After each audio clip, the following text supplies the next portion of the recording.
네,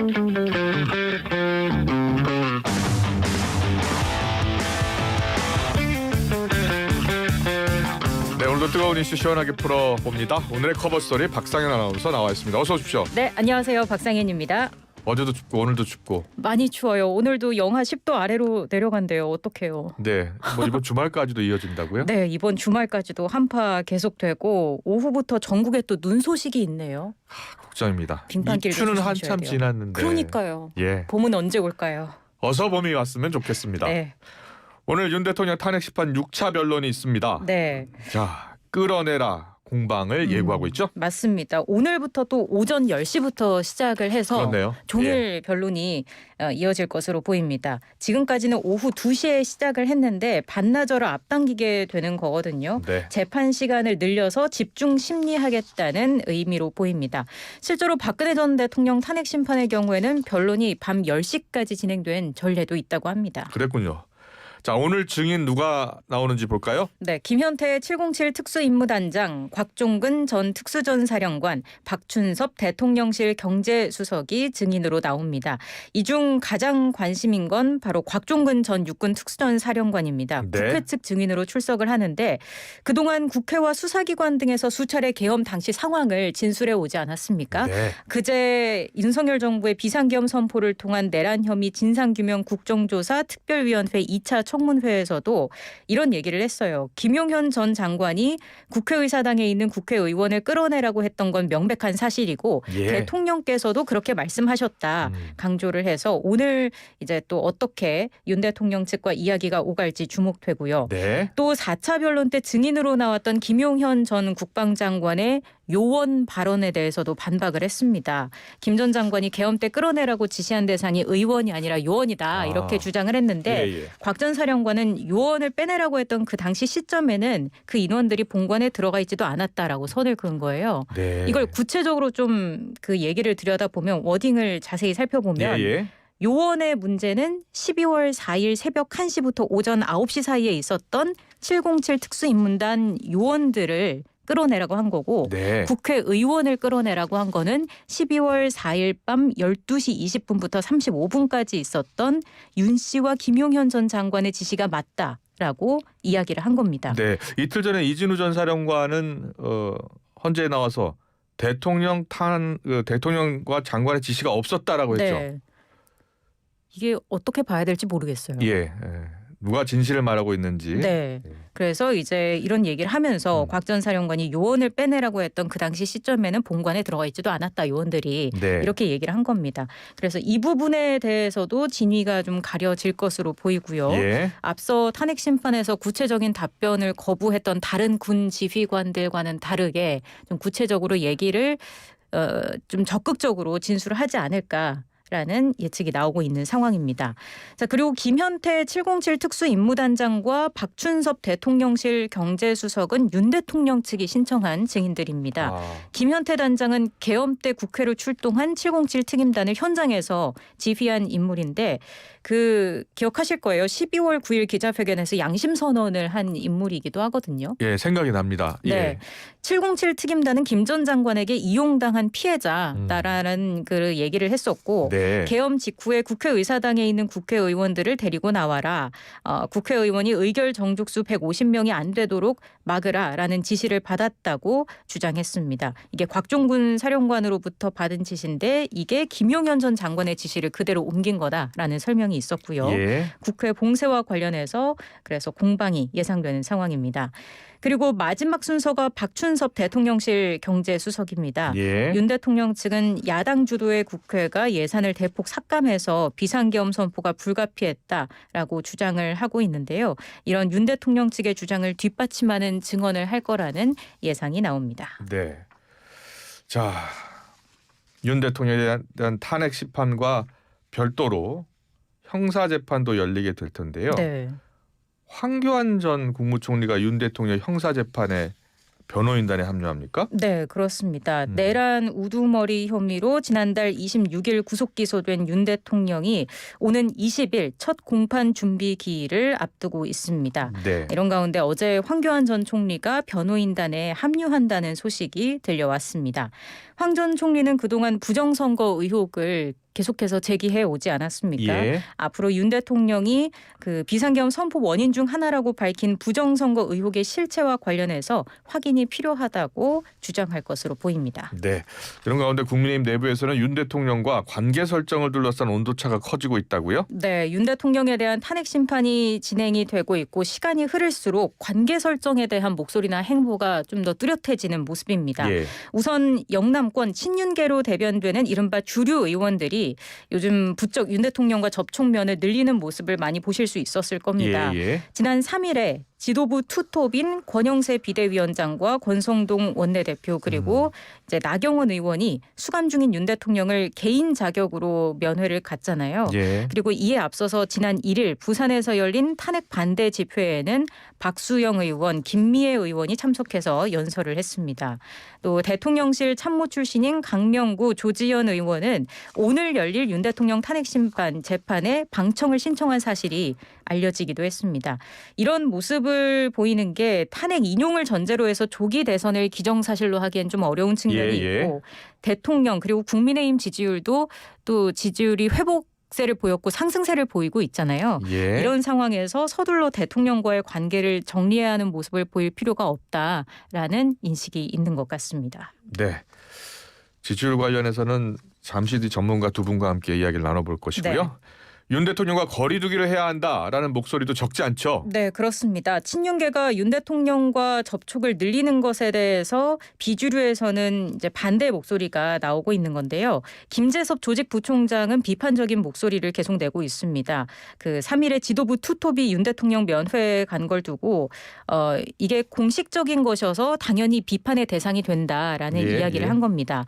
만에 하나 그 탄핵이 인용된다고 했을 때 네. 무방비 상태로 대선이 치러지는 것보다는 미리 준비하는 게 낫다라면서 그런 의미에서 보수 진영 내에서도 대통령 자체보다 보수의 가치에 동조하는 유권자들을 담기 위해서라도 우리는 공간을 열어둬야 한다 강조를 했습니다. 유승민 전 의원도 최근 지도부가 윤 대통령 면회를 간 걸 두고 윤 대통령이 헌법재판소에 나와서 말한 그런 논리로 계속 가려고 이러는 거라면 위험하다고 본다라고 얘기를 했습니다. 오히려 그게 자기 족쇄가 될 것이라고 우려했는데요. 윤 대통령이 계속해서 계엄은 정당한 권한 행사라는 취지의 입장을 고수하고 있는데 최근 지도부를 비롯한 주류 의원들의 행보가 자칫 이에 동조하는 의미로 읽힐 수 있다라는 지적입니다. 그렇군요. 네, 이재명 대표 이야기로 넘어가겠습니다. 어제 이 대표의 공직선거법 위반 혐의 항소심 2차 공판이 있었는데요. 네. 재판부가 이 대표 측이 요구한 증인 가운데 3명만 채택했다고요? 네, 재판부는 항소심 재판의 증인을 이 대표 측이 신청한 성남시청 공무원 등 3명만 채택을 했습니다.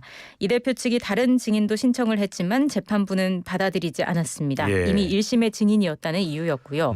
검찰이 신청한 고 김문기 전 성남도시개발공사 개발본부장의 동생 김대성 씨도 증인으로 채택하지 않기로 했습니다. 3명은 다음 기일부터 신문을 진행하게 됩니다. 네. 신문 시간은 이 대표 측의 주 신문과 검찰의 반대 신문을 모두 합쳐서 증인당 1시간 30분으로 제한을 했고요. 재판부는 이르면 오는 26일에는 검찰 구형이 이루어지는 결심 공판을 진행한다는 방침입니다. 좀 속도전에 나설 의지를 계속해서 보이고 있는 상황인데 네네.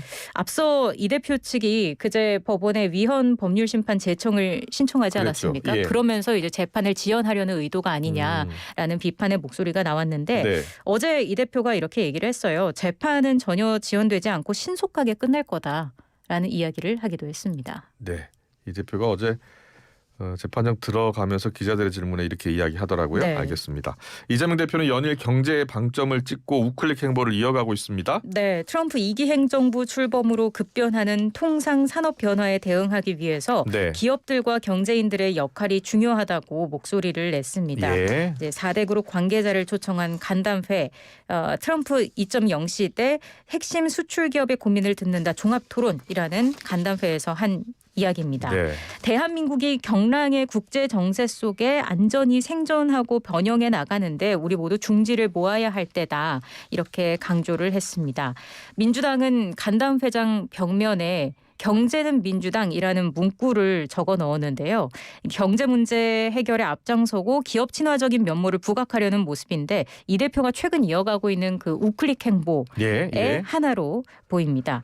이 대표가 앞서서 반도체 특별법 관련 토론회에서 52시간제 예외 규정 수용 가능성을 시사했지 않습니까? 그렇게 얘기했죠. 네. 그리고 인공지능 산업 육성과 방산 산업을 적극 지원하겠다 약속하기도 해서 지금 그런 하나의 맥락 속에서 움직이고 있는 것으로 보입니다. 네, 이 대표의 이 같은 실용주의 앞세운 우클릭 행보. 하지만 민주당의 대권자로 거론되는 비명계 3명은 연일 이 대표를 향해 쓴소리를 쏟아내고 있죠. 네, 그렇습니다. 김동연 경기지사는 진보의 가치와 철학을 실용주의적으로 접근해 푸는 건 충분히 필요하다라면서도 우리가 추구하는 가치와 철학은 정체성을 분명히 유지해야 한다라면서 우클릭 행보를 애둘러 비판했습니다. 또 김부겸 전 국무총리는 최근 비명계를 중심으로 나오는 당에 대한 비판을 이 대표가 포용해야 한다고 강조했는데요.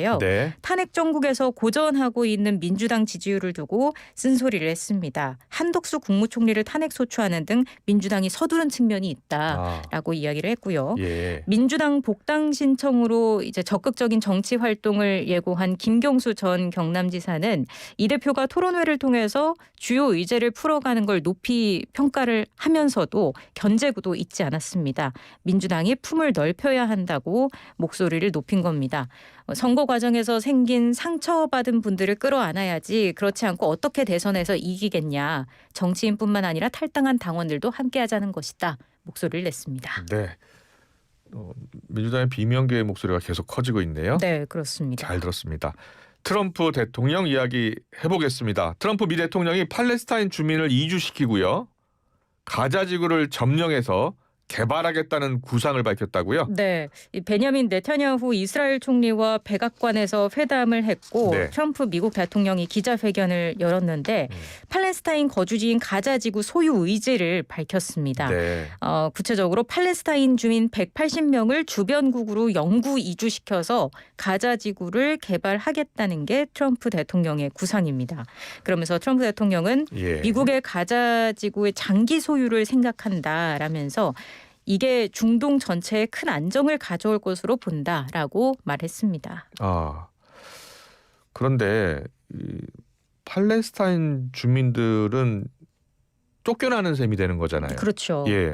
강하게 반발할 것 같고요. 중동 국가들 역시 거센 반발을 하고 있겠네요. 맞습니다. 아랍권은 즉각 반발에 나섰습니다. 사우디아라비아는 성명을 바로 냈고요. 팔레스타인인들의 권리 침해에 단호히 반대한다 이야기를 했습니다. 가자지구의 하마스도 터무니없다고 반박했습니다.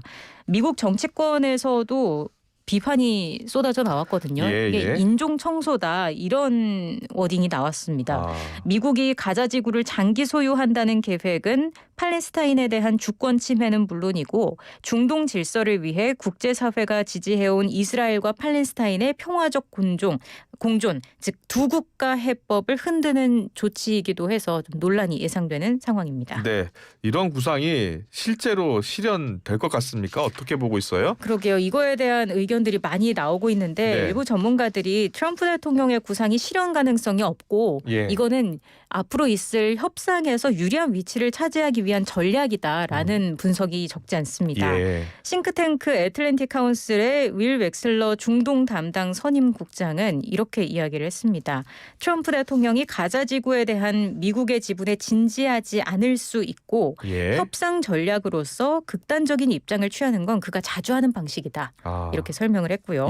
워싱턴 싱크탱크 중동연구소의 브라이언 카툴리스 선임 연구원도 트럼프 대통령이 말한 걸 실제로 실행할 수단이 없다 이렇게 강조하기도 했습니다. 뉴욕타임스도 이 내용에 관해서 한 가지 꼬집은 내용이 있는데 트럼프의 이번 발표가 중동에 광범위한 영향을 미치는 지정학적 판도라의 상자를 다시 열었다라면서 미국 지도자들이 내놓은 가장 뻔뻔스러운 아이디어 중 하나다 이렇게 비판의 목소리를 냈습니다. 네, 트럼프 대통령이 그런데 각종 정책에 대해서 입장을 갑자기 바꾸는 경우도 많아요. 많죠. 여러 가지 가능성을 놓고 이야기를 더 나눠야 될 것 같습니다. 박상현 아나운서와 함께했습니다. 잘 들었습니다. 고맙습니다. 네, 고맙습니다.